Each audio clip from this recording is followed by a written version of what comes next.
जय श्री कृष्ण। राधे राधे। श्री माघ मास महात्म पहला अध्याय आरंभ। एक समय की बात है, श्री सूत जी ने अपने गुरु श्री व्यास जी से कहा कि गुरुदेव, आप कृपा करके मुझसे माघ मास का महात्म कहिए, क्योंकि मैं आपका शिष्य हूँ और मुझे ये जानने की जिज्ञासा है। व्यास जी कहने लगे, एक समय की बात है, रघुवंश के राजा दिलीप यज्ञ के स्नान के पश्चात पैरों में जूते और सुंदर वस्त्र पहनकर शिकार की सामग्री से युक्त होकर कवच और शोभायमान आभूषण पहने हुए अपने सिपाहियों से घिरे हुए शिकार खेलने के लिए अपने नगर से बाहर जंगल की ओर गए। उनके सिपाही जंगल में जाकर शिकार करने के लिए व्याघ्र, मृग, सिंह आदि जंतुओं को ढूंढने लगे। उस वन में वन स्थली अत्यंत शोभा को प्राप्त हो रही थी।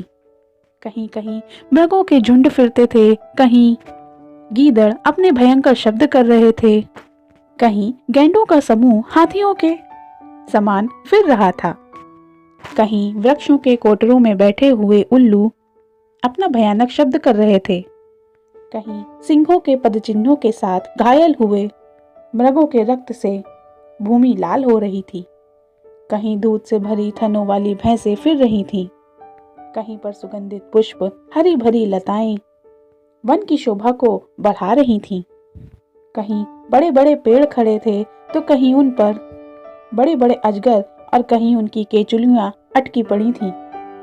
उसी समय राजा के सिपाहियों की बाजे की आवाज सुनकर एक मृग वन से बाहर निकलकर भागने लगा और बड़ी बड़ी चौकड़ियां भरता हुआ वह आगे बढ़ा।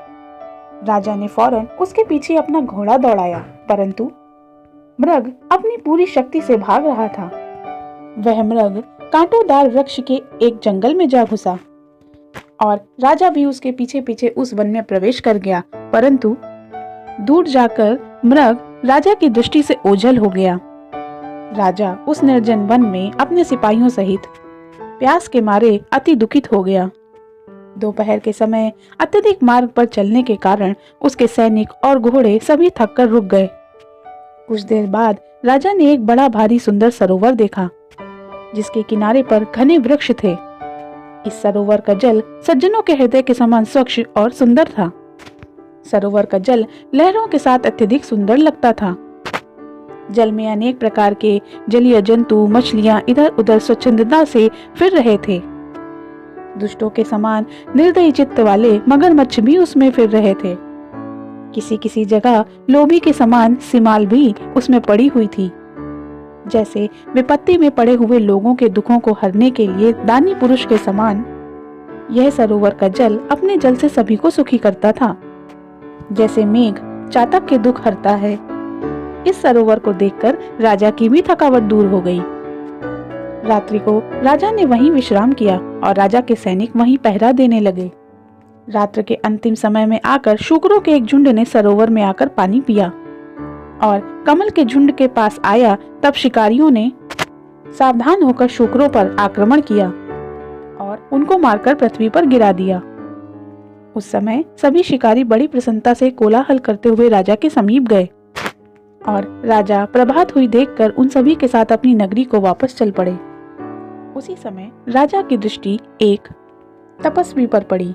वे तपस्वी जिनका शरीर तपस्या और नियमों के कारण बिल्कुल सूख गया था, जो मृगछाला और वक्कल पहने हुए थे और नख रोम तथा केश धारण किए हुए थे।